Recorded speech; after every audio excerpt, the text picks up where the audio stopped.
2 of Hex to close out the stream for today. Because I would like to play a control deck in a format where it's reasonable. And I'm sure now that I said that, I'm just about to get bodied with my control deck, but...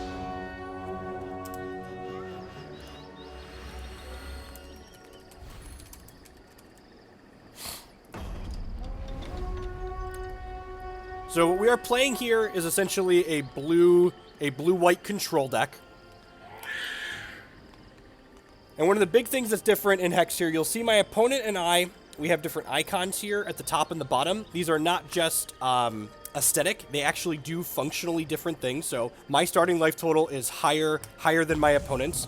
And every time you play a resource in Hex, you gain what's called a charge. And when my champion has 7 charges, it creates a spell for me that draws 2 cards. So basically, I have a high starting life total, and my as I play land out, I get to generate card advantage. Just like everything a control deck wants to be doing in life here. So I'm going to play out my resource here.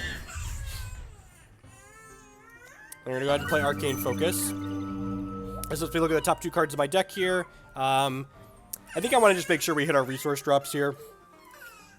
We'll grab this Diamond Shard and pass. My opponent's champion starts with 22 life, and for 4 charges, they get to give one of their troops +3/+3 and crush until end of turn. So one of the things that makes Hex a little bit easier, especially in a digital platform to keep track of than Magic, is that the resource system is a little bit smoother. You can see here, whenever I play a resource out, I don't have to tap individual lands or anything like that. I just have a total resource count here, and then the different colors that I've played. So basically, I've played 2 resources, and I have 1 diamond and one sapphire.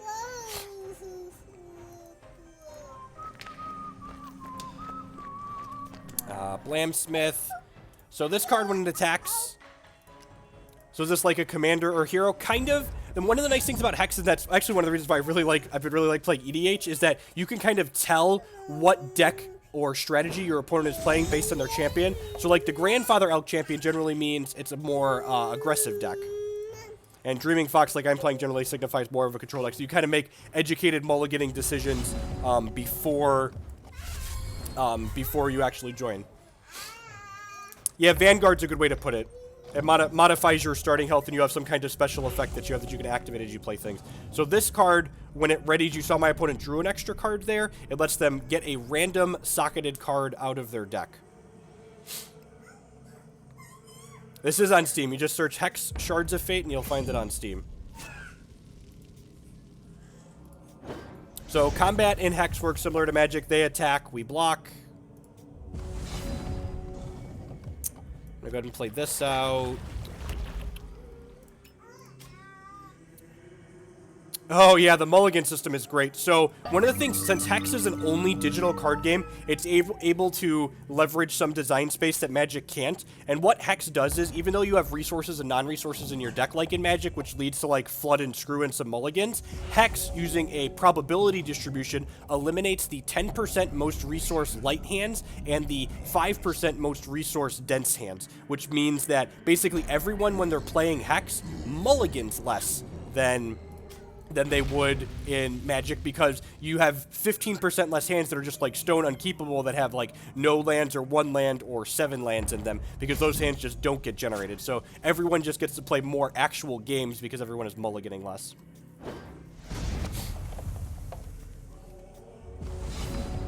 Alright, so we're going to play the Sapphire Shard here. We're going to play my bomb here, Aldurthan's Glory. This is a 5/5 with Steadfast, which means it doesn't tap when it attacks, and when it comes into play, it voids all my opponent's troops that have 3 or less defense, so it's going to get rid of all 3 of their idiots here.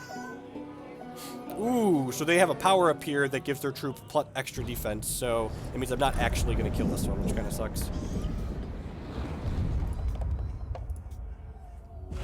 Yeah, it's kind of nuts. Like, I hadn't realized, like, when I started playing Magic Online, I didn't realize, like, how big of an effect the mulligan system in Hex has, but like, you mulligan a lot in Magic compared to Hex.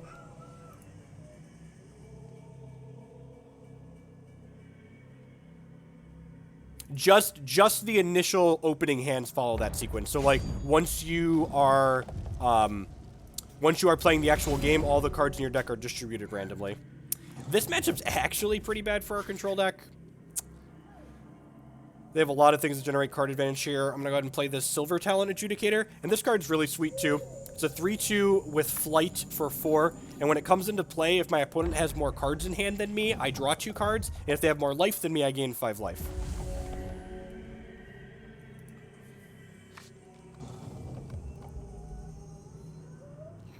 Oh, do mulligans. Yes, mulligans also draw from that 10% distribution. So yes. So when you're mulliganing, so like one of the things that happens in Magic a lot of the time, right? You're like, well, I'm gonna mulligan this close 7, and then like you get a 6 that's like unkeepable.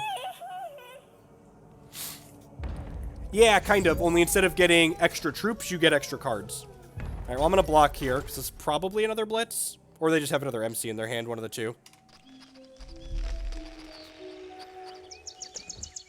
We are pretty dead here. All right, so we want to bring in some more spot removal and Clash of Steel in this matchup. This card's pretty excellent. Basically, each player picks 1 card they control and then voids all the rest of them. Silvertail Adjudicator. I guess they keep their hand pretty stocked. Deny's probably a little bit slow. I'm going to trim the Dingles. Usually we're tapping out.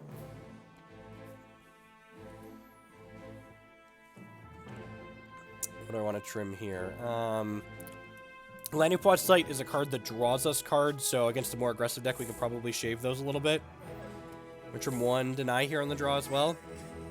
Let's give this a go. Leaving Darkheart in a matchup against other socketed cards may seem a little bit weird, but some of their better cards actually aren't socketed, so having Darkheart to take those off the table is good. Yeah, like, just the fact that everyone, just gets to play more actual games means that the person that's making better decisions gets to win the game more often, which just, like, feels good. Like, if you're someone that's a consistent player, like, you're eliminating one of the biggest avenues to just, like, basically getting screwed out of the game because of variance by design. Like, the thing that they eliminated from the game just generates more good games of, good TCG games, basically.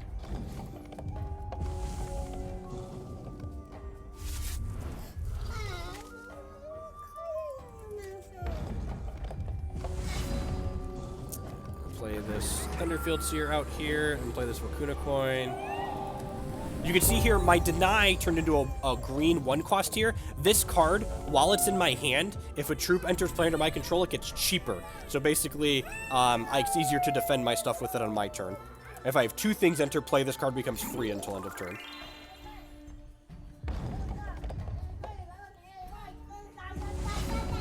Definitely in a better spot here than last game. We've got Deny up and they don't really have anything on the board. This card, when it came into play, you saw a little animation come off of it, go toward my deck. This has the Prophecy mechanic, it's called, which says when it comes into play, the next action in my deck gets a line of text added to it. So the next action that I draw is going to draw a card when we play it. I don't really care about this. We can use our life total as a bit of a resource here. We start with a lot of life.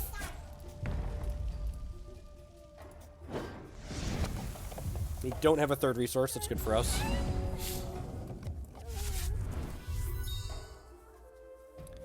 I really hope Wizards does what's good for the game. I think the fact that they're willing to ban Felidar Guardian means that they're going to do the right thing with Marvel, but, like, it's tough, because, like, regardless of what they ban with Marvel, they're banning a rare or a mythic. Opponent just concedes because they're stumbling. So flooding and stumbling still does happen in Hex, but it just happens, your opening hands are a little bit more smooth. I think I want an extra Totem Trap on the draw. This does 3 damage to an attacking or blocking creature. MC's one of their better ways to run away with the game, so I'm going to bring that in and I'm going to cut a Sight, I think. Yeah. Just got back into Hex after not playing for a few months while I was at school, and I can't seem to play Constructor with the deck that I have. It says, is there a ban list or something? So, Hex, when Hex's set 6 released Mangoody, they had their first set rotation and introduced their Immortal non-rotating format. So the cards that you have probably aren't legal in the standard constructed format, which is what the free-to-play ladder is. There is a free-to-play Immortal queue as well, but to play the regular ranked ladder, you're going to need a standard deck.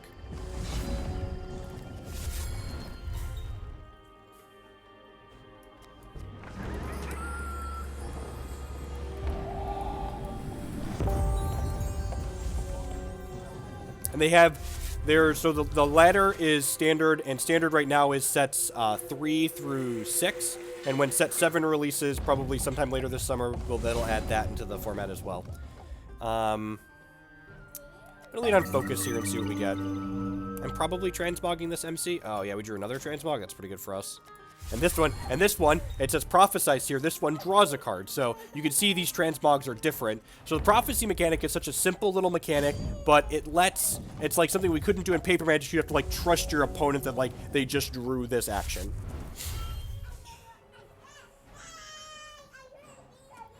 Sure, I have a stop on their enter combat. I'm gonna go ahead and transmog this, so that way it doesn't give them a resource. Is the Immortal Ladder ranked ladder that gives price? Wow, that's bad for us. Holy crap. So I got punished here. This card takes an action off the chain and puts it into my opponent's hand. So I'm not going to get to draw my extra card with this. They're going to get to replay my action now. That feels really bad. Should have just played that on my turn to play around that. That's a bit of a beating. Yep, so now they get to draw a card from my action. So I'm going to use this Polyberry pouch that I just turned my creature into to transform their troop into something that costs one more, and hopefully it'll be worse than this MC. So they just got a random 4/1 beater. That's fine. I have my deny up here. We'll use our life total as a bit of a resource.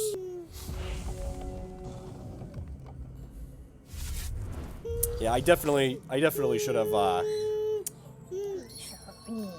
Lunar Hierophant. Yes, that's fine. I have a transmog to keep that in check. This deals double damage. Sparkle Capture. Take 4 here. Alright, another Pride's Fall is pretty good. So Pride's Fall destroys a troop with 4 defense or more. So if they play another troop to make this Lunar Hierophant any larger, I'll be able to kill it with my Pride's Fall.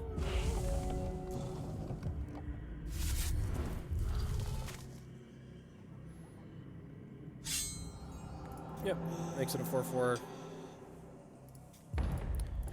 Go ahead and Pride's Fall this. So they have 2 counters here. We could be in a lot of trouble, but if they don't, sweet, they don't have any, it looks like. We're gonna take 6 here. We're down to 13. Really wanted to draw a resource there. Probably gonna have to transmog this. The fact that we didn't get to draw a resource off that transmog feels real bad. Or didn't get to draw a card off our prophecy feels real bad because they stole it. Yeah, I'm just gonna go ahead and transmog this and enter combat. This will turn it into a random 1-cost troop. Turned into a 1 power guy. Sweet. So gave it a 3 power downgrade.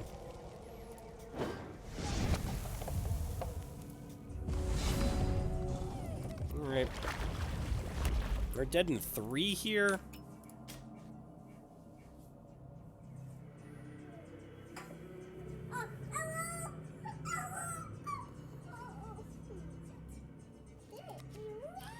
I don't think I want a Dread End here. The problem is, like, the Dread End's gonna, like, they can, like, pump with this and pump with cards in their hand here. So this card turns all my opponent's troops into 1/1s that die at end of turn. Animus, sure. Hopefully we hit a non-slow shard next turn, so that way we can Dread End plus have Transmogger Fade up to not die to any pump effects. Aldurthan's Glory is insane. Please don't have an aspect of the squirrel. Perfect. Alright, that was easily the best draw in our deck there. Just voids their entire board.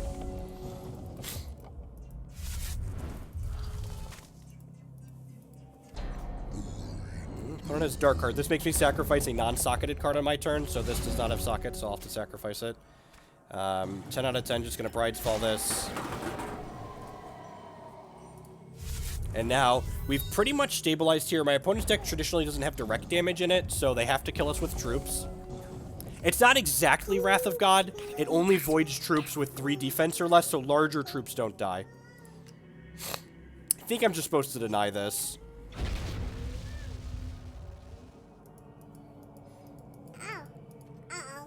Now, even if we draw a resource here, that'll be good for us, because then we can activate our champion power and draw 2 more cards, so...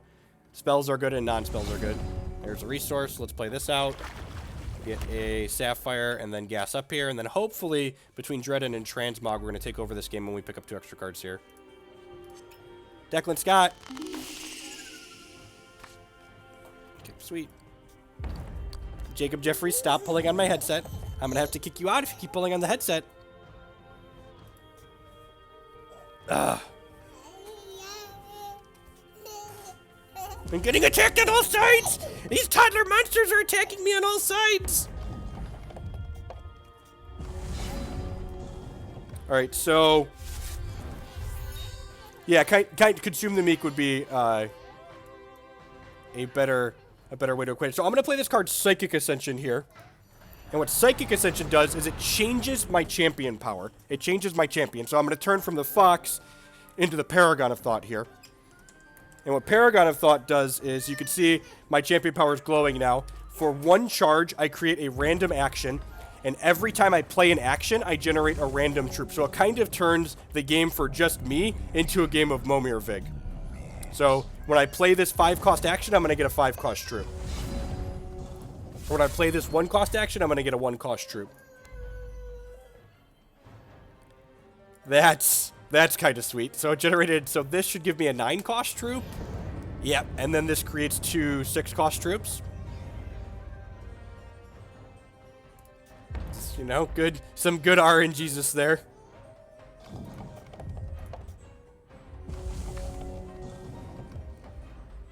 What does this do? When this deals damage to the opponent, we gain life equal to our health. When this deals damage, we draw a card for each card in our hand. It's pretty good.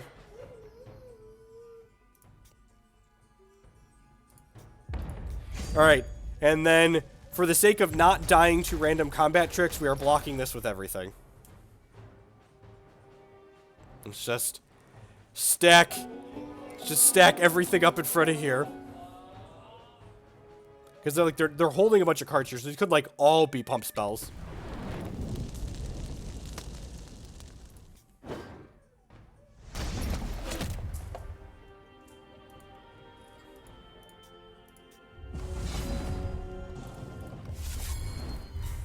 All right, we got there. Sweet. So they're a little bit unfortunate in Game 2, but Game 3 their deck did what it wanted to do, and we still just came out on top.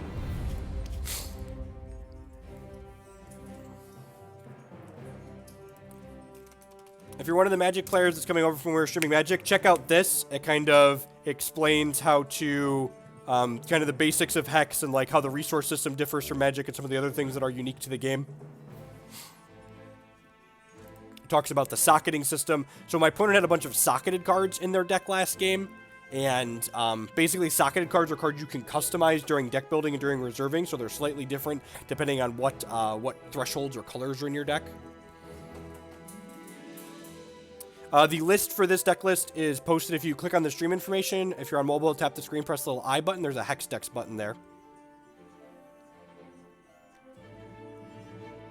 It should be legal. No, that's a standard deck. Standard decks are also legal in Immortal, JW.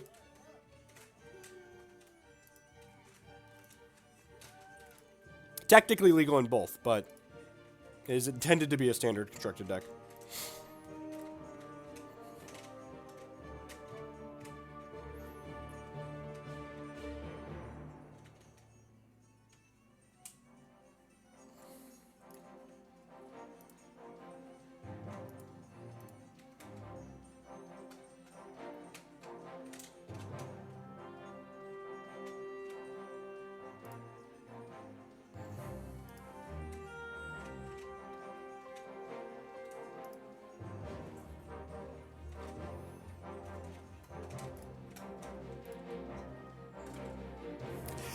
This tweet from Reed Duke. My favorite thing about Marvel is how excited it makes me to play other formats other than Standard. Oh, that's so funny. How long till the Legacy games from today are on YouTube? It usually takes an hour or two to upload and process, so probably a couple of hours. If you're one of my subscribers, Blues Clues, and it looks like you are, I see the little gem there next to your name. If you click on the video archive button, you should be able to watch the stream replay now on Twitch directly.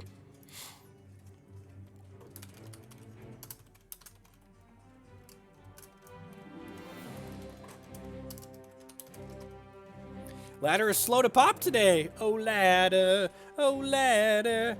Do do do do do do do do do do do do do do do. Oh, ladder. Do do do do.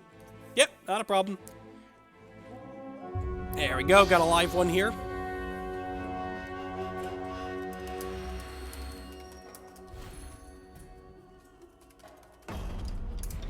think this matchup is usually pretty good for us, and we're on the play here. So again, we can kind of know what deck my opponent is playing based on their champion. They have a 22 life champion called Marshal Josephina, and for 4 charges, they can make target troop not attack or block for a full turn cycle.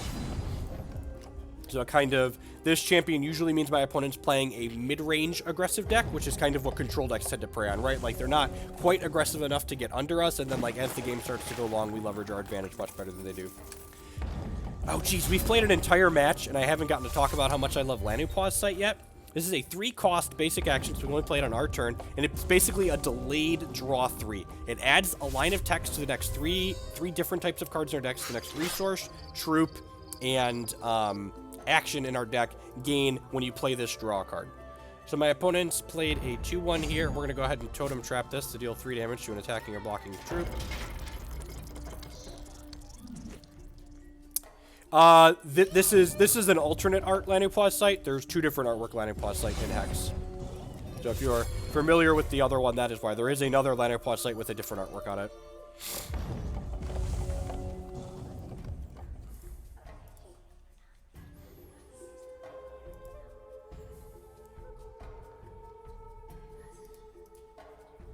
Jeez, it's looking like this is going to get to draw some cards in this matchup. Whenever... Whoa, they don't have a turn 3 play. That's so good for us. So...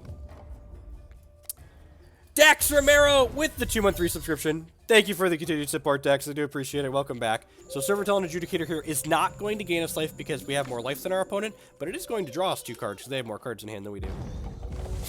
I really do appreciate that. Subscribers are the reason I'm able to do what I do, so thank you for coming back.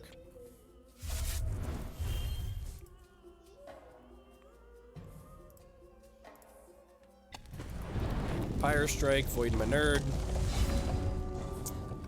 So this one, you can see this shard says it's prophesized, so it's going to draw a card when we play it.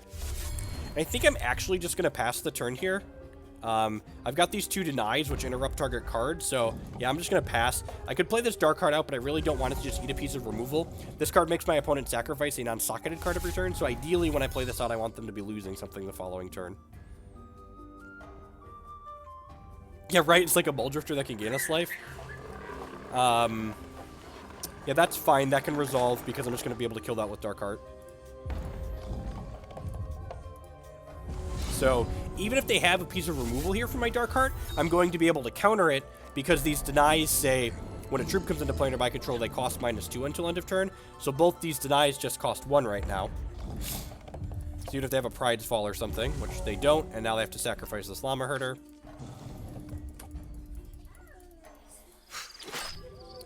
Righteous Outlaw, do they have a Decree of Banishing? This is a Pyre Strike, right? Yeah, I'm not going to block here because this screams Pyre Strike. They played a Pyre Strike earlier, which deals 4 damage to something, so blocking seems foolish, so they get to trade 2 for 1 for this. Sweet. And this, you can see this Dark Heart is customizable, and it says when you draw this, it is -2 cost until end of turn. So we're going to play out the second Dark Heart, and it draws us a card because it was prophesized. We'll play out my Well of Purpose. Opponent's going to go ahead and pack it in because they are not getting through this wall of Dark Hearts. Dread End's kind of medium minus in this matchup. Silvertongue Adjudicator's fine. I think Lanopua's Sight's a little slow. I like the Pride's Falls. I don't love Clash of Steel. The extra Aldurthan's Lark. Nah, the extra Dark Heart is pretty great. You can see how they got locked out of the game by that. So you see when I put this in my deck, I need to customize it. These are all the different power-ups I can put on it in between boarding here.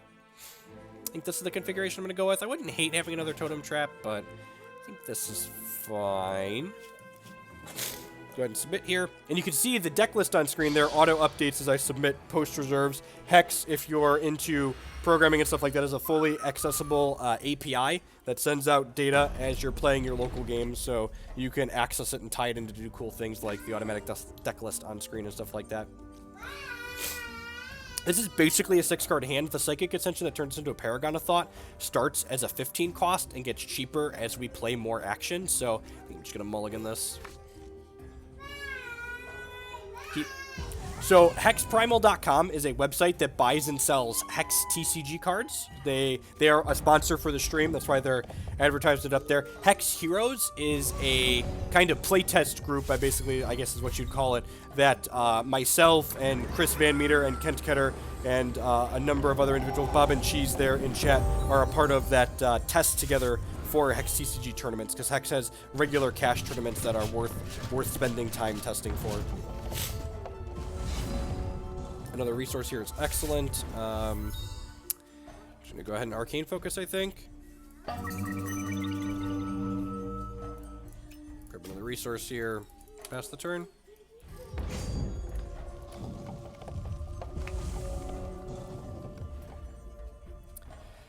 Yeah, it's really, you know, it's kind of unfortunate that Pokemon TCG has, like, the inverse problem of Magic. Like, Pokemon TCG's digital client is just, like, delicious and awesome and fantastic, but it's miserable to play their competitive stuff. I'm just going to go ahead and block here, gain our 3 life with this. It's a pretty aggressive start from the opponent. This card, every time it readies, they either get to create another Valor or turn it into a Scarlet Swordsman, so it can shoot down one of my troops. But if I don't give them a troop to shoot down, that really won't matter. Yes, from people I've talked to, what I experienced at the regional that I played in was basically the norm, and they really don't have anything in place to, like, catch cheaters or do anything like that, so it seems pretty miserable in general.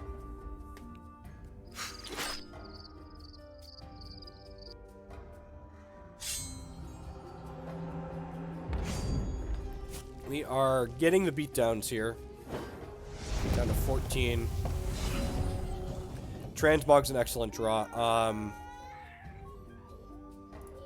gonna go ahead and Transmog this now and draw a card. Dingle is pretty good. It's gonna make their next troop worse. Well, on the off chance we hit a diamond next turn for Aldurthan's Glory, we could end up in a good spot with Glory voiding and clearing their board. So that's hopefully what's going to happen here. If we hit a diamond, we get to clear their entire board off here. This is 9-10. We're going to 4. So we need to hit a diamond or a dual shard. This requires a double diamond threshold to play out. I think we're dead now. Yep. A little bit too slow on the draw.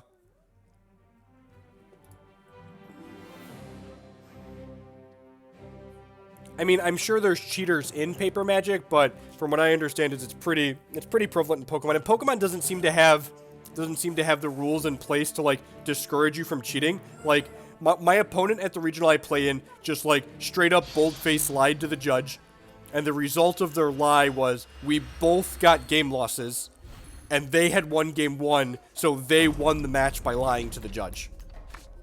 It's just like, how is that a reasonable policy in the slightest? See, it needs some resources, but it's pretty good other than that.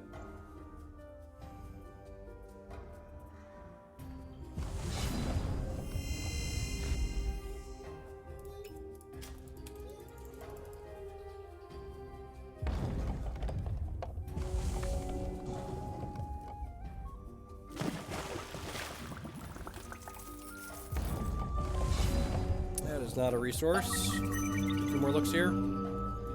Ding. I don't correct, like, why, like, when I realized what was happening, that, like, my opponent was straight up lying to the judge, I was like, okay, like, I'm gonna have to win this game that I already won again, and we're gonna just play 2 more games here. I was like, no, your match is done and your opponent has won the game. It's like, oh, well, that just encourages them to lie then.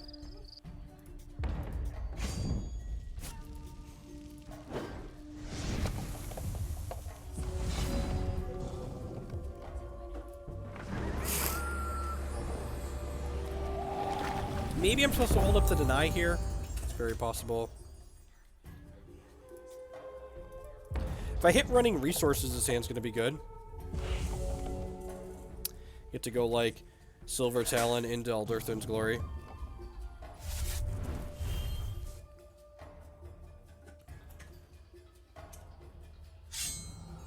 Yep. I'm just going to jump block here.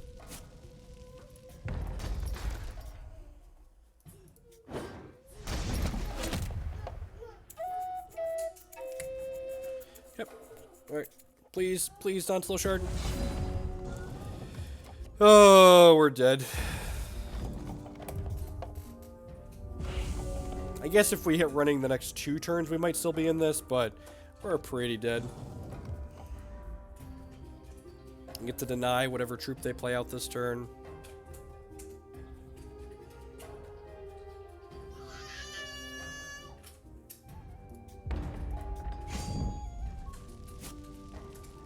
Take 5 here. Please give us something big to deny. Yep. It's a shame we didn't hit the resource. If we hit the resource last turn and played the Adjudicator, we could just, like, glory and get rid of this thing.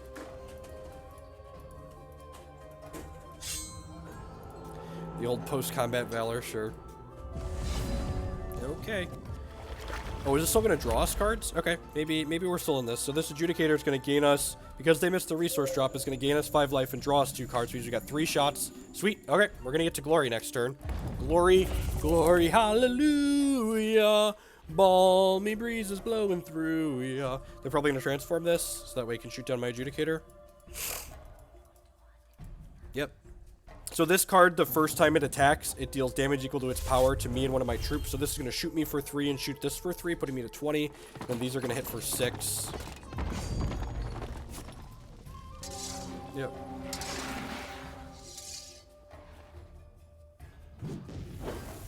So whenever these hit me, this generates Valors, which is kind of annoying. Yep, we're just playing this and then playing this out to clean their board up here. Voids 2 of those things. I've got some removal here and a piece of counter magic, so maybe we're still in this.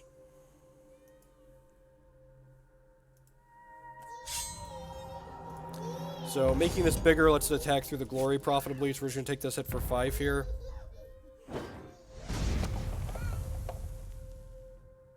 We have a Pride's Fall to kill this, which is nice. Wow, they don't have a play. That's really good for us. I'm gonna start by attacking with this. I think I'm gonna wait to play the owl out here. I think I want to hold the deny up for next turn. Now, just in case my opponent has a quick action here, I'm gonna go ahead and pass to their turn, so that way they could have the card Riposte that my other opponent had played against us. So let's Pridefall this here. And they have Riposte, so I'm gonna go ahead and deny this.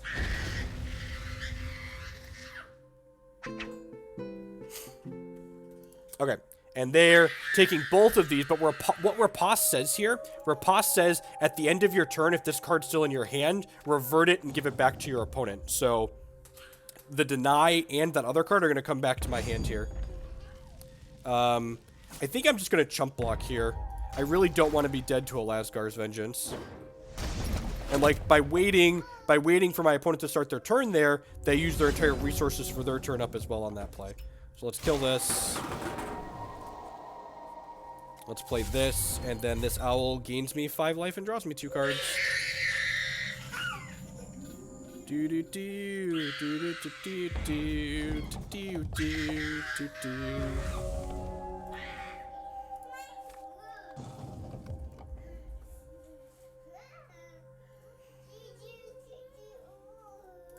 Sure. You got a outlaw here?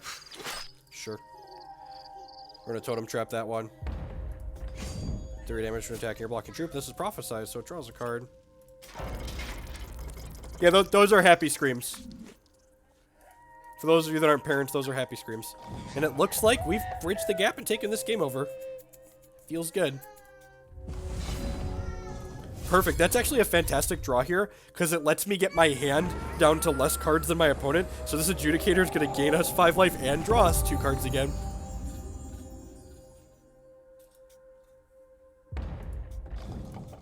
Yep, your turn. And now we've got the better board. We've got 2 denies in hand, like firmly in the driver's seat. I love this deck. God, I can't remember the last time I lost a ladder match with this deck.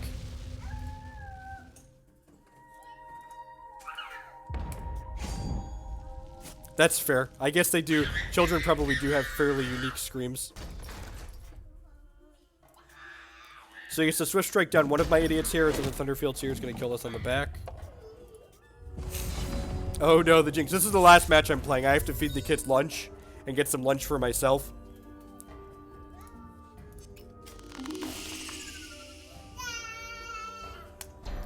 Get to play this out. This is the deck I top 8'd Hex's last 5K Invitational tournament with this deck. I would just like to say thank you everyone that stuck through the stream to the end here, playing some Hex. Hope you enjoyed it. Remember, we're going to have the archives up on the YouTube channel if you missed any of the Legacy action from today as well. Looks like Kent Ketter is streaming right now, so I'm going to send you over to his channel as soon as this match is done. He's good people. He's part of my Hex Heroes testing team as well.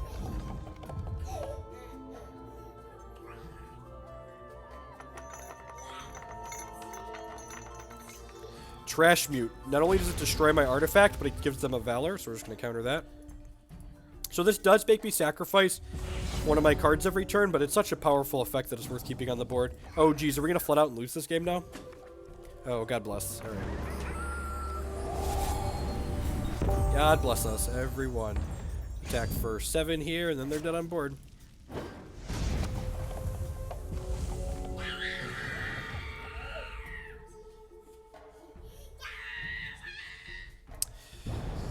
There goes my Darko. I'm still ahead on board, and even if they have a scary threat, I have a Transmog to make it less scary, so feeling pretty good here. They're dead in 2 to the Silver Talon Adjudicator.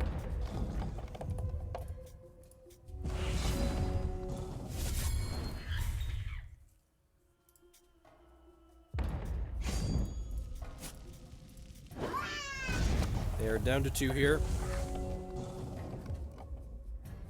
Can you answer my birdie?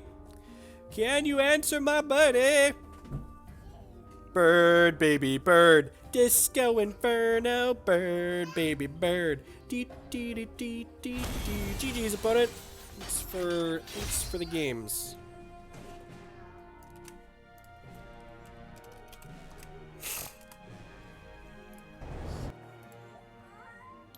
We're up to rank 27 on the constructor ladder. So Hex's ladder seasons last 2 months long. And at the end of every 2-month ladder season, the top 64 players on their standard ladder and their limited ladder get an invite to a $5,000 cash tournament that has no entry fee.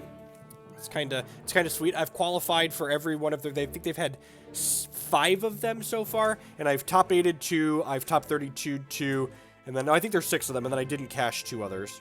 But it's not bad. 1 in 3 conversion rate. So. Any rate, thanks everyone for watching. I'm going to go eat some lunch myself and feed the kids, and I'm going to send you over to Kent Ketter. Be kind, be excellent. Everyone have a good weekend.